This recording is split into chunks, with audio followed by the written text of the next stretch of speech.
अध्याय 9 कथासार गोरक्षनाथाचा जन्म.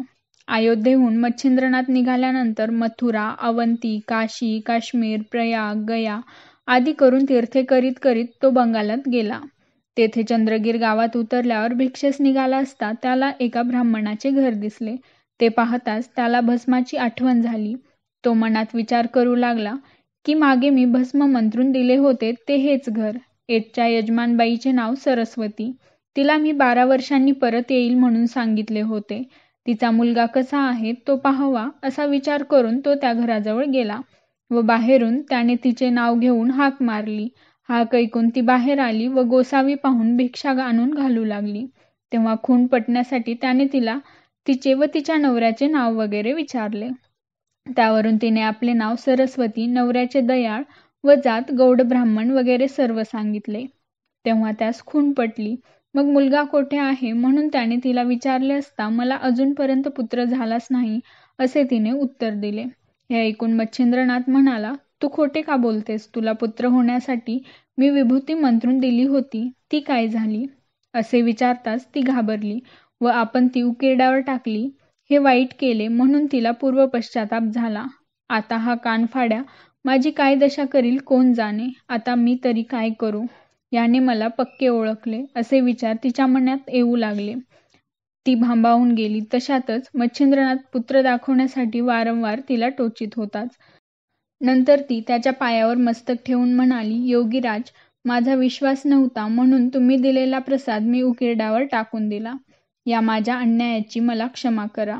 त्यावेळी स्त्रियांचे कर्तृत्व सर्व प्रकारे अनर्थास कारण होते अशा अर्थाचे बहुत विचार मच्छिंद्रनाथाच्या मनात आले. या बाईच्या नादी लागल्यामुळे त्यावेळी आपला मूर्खपणा झाला असे त्याला वाटले. पुत्रप्राप्तीस्तव सूर्याच्या वीर्याने अभिमंत्रण करून दिलेल्या भस्माची धूळदाणी झाल्याने त्यास रुखरुख लागली. ते भस्म फुकट न जाता त्याला देह झालाच पाहिजे असे वाटून व ते भस्म कोठे टाकले त्याचा तपास करावा म्हणजे काय अवस्था झाली आहे ते कळेल असा विचार मनात आणून तो म्हणाला की माते, जसे व्हावयाचे तसे घडून गेले. तुझवर जरी मी आता रागावलो तरी माझ्या पदरात काय पडावायचे आहे? होणारी गोष्ट होऊन गेली. आता इतके कर की जेथे भस्म टाकले होते ती जागा मला दाखव म्हणजे झाले. मच्छिंद्रनाथाने असे म्हटल्यावर तिची भीती उडाली. मग जेथे ते भस्म टाकले होते ती जागा मला दाखव म्हटल्यावर तिने मग जेथे भस्म टाकले होते तो मोठा उंच गौऱ्याचा ढीग त्यास दाखवून येथेच भस्म टाकले असे सांगितले. ती जागा पाहिल्यावर त्याने मुलास उद्देशून हाक मारली की हे प्रतापवंता, हरिनारायणा, सूर्यसुता, तू जर गोवरात असशील तर बाहेर निघ. तुझा जन्म येथे झाला व आज 12 वर्ष यात राहिलास म्हणून तुझे नाव गोरक्ष असे ठेवले आहे. यास्तव हे गोरखनाथा, तू आता उशीर न लावता बाहेर ये. इतके शब्द ऐकताच उकिरड्यातून शब्द आला की गुरुराया, मी गोरक्षनाथ आत आहे. पण गोवराची रास मोठी असल्यामुळे बाहेर निघता येत नाही. यास्तव गोवर एका बाजूस करून मला बाहेर काढावे. नंतर खाच उकरून गोरक्षनाथास बाहेर काढले. तो तेजपुत्र बाहेर येताच सूर्यासारखा प्रकाश पडला. तेव्हा सरस्वतीस फार पश्चाताप झाला. असा पुत्र आपल्या हातून गेला म्हणून ती तळमळ करू लागली व रडू लागली. तेव्हा मच्छिंद्रनाथाने तिला सांगितले, आता रडतेस कशाला? तो मुलगा तुझ्या नशिबीस नव्हता, मग तो तुला कोठून प्राप्त होणार? आता येथून तू निघून जा, कारण माझा कोप प्रत्यक्ष अग्निप्रमाणे आहे. तो ब्रह्मादिकांना देखील सहन होण्यास कठीण. आता व्यर्थ खेद न करिता जा, नाहीतर शाप मात्र घेशील. ते भाषण ऐकून ती घाबरली व मुकाट्याने मागल्या पायी घरी गेली. पुढे गोरक्षनाथ गुरुच्या पाया पडला. त्यास मच्छिंद्रनाथाने प्रसन्न होऊन उपदेश केला व आपला वरहस्त त्याच्या मस्तकावर ठेवला आणि त्यास नाथ दीक्षा दिली. नंतर तो त्यास घेऊन तीर्थयात्रेस निघाला. मच्छिंद्रनाथ गोरक्षनाथास घेऊन तीर्थे करीत हिंडत असता जगन्नाथास जाण्याच्या वाटेवर एक कनकगिरी म्हणून गाव लागले. तेथे येताच तो क्षुधेने व्याकुळ झाल्यामुळे त्याने गोरक्षनाथास भिक्षेस पाठवले. तो घरोघर भिक्षा मागत असता एका ब्राह्मणाच्या घरी गेला. त्या दिवशी त्या ब्राह्मणाकडे पितृतीत होते म्हणून चांगली चांगली पक्वाने केलेली. तेथे जाऊन गोरक्षनाथाने अलग शब्द केला. तो ऐकून घरधनीन बाहेर आली. तिने त्याच्या त्या गंभीर, भव्य व तेजस्वी चेहऱ्याकडे पाहताच हा कोणीतरी योगी असावा असा विचार तिच्या मनात आला. त्यावेळेस तिने त्यास सर्व पदार्थ वाढले, घवघवीत पान दिले अनेक पदार्थ पाहून गोरक्षनाथास समाधान वाटले व तिला आशीर्वाद देऊन तो तेथून निघाला.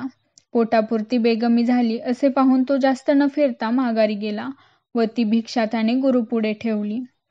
पंचपक्वान्नांनी भरलेले पात्र पाहून गुरुस आनंद झाला. मग तो जेवावयास बसला. ते अन्न स्वादिष्ट लागल्यामुळे मच्छिंद्रनाथ प्रीतीने जेवला. त्या योगाने त्याचे पोट भरले. तरी त्याच्या त्या पात्रातील वड्यावर हेतू राहून गेला. तेव्हा त्याने गोरक्षनाथाकडे पाहिले. त्याने काय इच्छा आहे ते कळवावी अशी विनंती केली. त्यावर तो म्हणाला, वड्यावर माझे मन गेले आहे. तो जर आणखी एक असता तर चांगले झाले असते. गुरुने आपली वासना वड्यावर आहे असे सांगताच मी आता जाऊन वडे घेऊन येतो असे बोलून गोरक्षनाथ पुन्हा त्याच घरी गेला व गुरुकरिता त्या बाईपाशी आणखी वडे मागू लागला. तेव्हा ती म्हणाली, गुरुचे नाव कशास घेतोस? तुला पाहिजेत असे का म्हणेनास? हे ऐकून त्याने तिला सांगितले की खरोखर मला नकोत, मी गुरुजींची इच्छा पूर्ण करण्यासाठी वडे मागून नेत आहे. तेव्हा ती म्हणाली, अरे तुला बैरागी समजून मी भक्तिपूर्वक पुष्कळ पदार्थ घालून चांगले घवघवीत पान वाढून दिले होते. तू फिरून आलास. असे उत्तम अन्न वारंवार फुकट मिळते काय? हे शब्द ऐकून गोरक्षनाथ म्हणाला, मी तुला जे मागशील ते देतो, पण गुरुची इच्छा पूर्ण करण्याकरता मला वडे दे. हे ऐकून त्याची परीक्षा पाहण्याकरता तिने त्याचा एक डोळा मागितला. तेव्हा गोरक्षनाथाने लागलीच डोळ्यात बोट घालून आतले बुबुळ काढले व तिच्या हवाली करू लागला. तेव्हा डोळ्यातून रक्ताची धार वाहू लागली. ते साहस कृत्य पाहून तिने तोंडात बोट घातले. तिची छाती दडपून गेली. तिला त्याचा फारच कळवळा आला. ती 5-7 वडे घेऊन बाहेर आली व ते त्याच्या पुढे ठेवून हात जोडून म्हणाली, महाराज, मी सहज बोलले. माझ्या अन्यायाची मला क्षमा करा. दुसऱ्याकरता तुम्ही साधू अनेक प्रकारचे क्लेश आपल्या जीवास करून घेता वगैरे त्यास म्हटल्यावर गोरक्ष म्हणाला, तू का खंती होतेस? वड्यांच्या मोबदला मी तुला डोळा दिला. तेव्हा ती म्हणाली, मजवर कृपा करून बुबुळासह अन्न घेऊन जा व माझे अन्याय पोटात घाला. मग गोरक्षनाथ तिचे समाधान करून बुबुळ व वडे घेऊन परत गुरुकडे आला. त्याने डोळ्याचे व्यंग दिसण्यात येऊ नये म्हणून पट्टा बांधला होता. पट्टा बांधण्याचे कारण गुरुने विचारले, परंतु ते ऐकून त्याला दुःख होऊन तो वडे खाणार नाही व त्याची इच्छा तशीच राहून जाईल म्हणून त्याने पट्टा सहज बांधला म्हणून सांगितले. पण गुरुने डोळा दाखवण्यासाठी हट्ट घेतला. तेव्हा गोरक्षनाथाने झालेला सर्व प्रकार कळवला व अन्यायाची क्षमा मागण्याकरता विनंती केली. मग बुबुळ मागून घेऊन मच्छिंद्रनाथाने मंत्र म्हटला व नाथाच्या डोळ्यात ते बसवून डोळा पूर्ववत केला व मांडीवर बसवून त्याच्या तोंडावरून हात फिरवला. नंतर उभयंतांनी भोजन केले. तेथे महिनाभर राहून मच्छिंद्रनाथाने त्यास सर्व साबरी विद्या शिकवली आणि अस्त्रविद्येतही निपुण केले. ओम चैतन्य गोरक्षनाथाय नमः.